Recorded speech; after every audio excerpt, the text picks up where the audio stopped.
নজর রাখবো পরবর্তী সংবাদে। শুক্রবার মনোরঞ্জন দেববর্মা স্মৃতি পুলিশ প্যারেড গ্রাউন্ড এডিনগরে এক সংক্ষিপ্ত অনুষ্ঠানের আয়োজন করা হয়েছে এবং তার মধ্যে ৬২তম অসামরিক প্রতিরক্ষা এবং গৃহরক্ষী বাহিনী দিবস উদযাপন করা হয়েছে আজকে এই প্যারেড গ্রাউন্ডে এডিনগর স্থিত।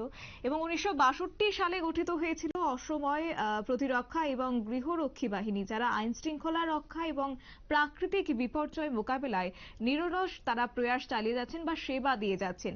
এবং তাকে কেন্দ্র করে আজকে ৬২তম অসামরিক প্রতিরক্ষা এবং গৃহরক্ষী বাহিনী দিবস উদযাপন করা হয়েছে।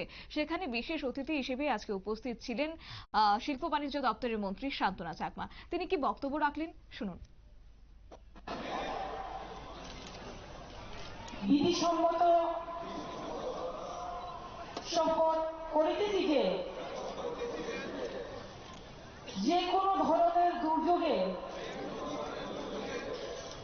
বা বিপর্যয়ের সময়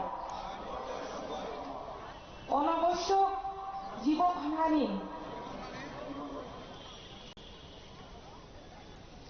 বা সম্পত্তির ক্ষয়ক্ষতি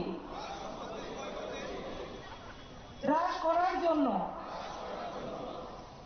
আমার সাধ্যমতো সমস্ত ব্যবস্থা করব। আমার যোগ্যতা অনুযায়ী সরকার এবং অন্যান্য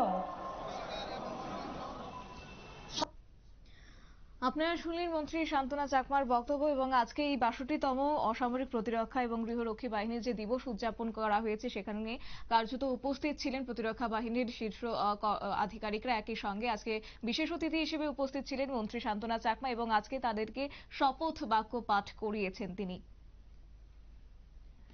নিয়ে নিচ্ছি ছোট্ট একটি বিজ্ঞাপন বিরতি, সঙ্গে থাকুন।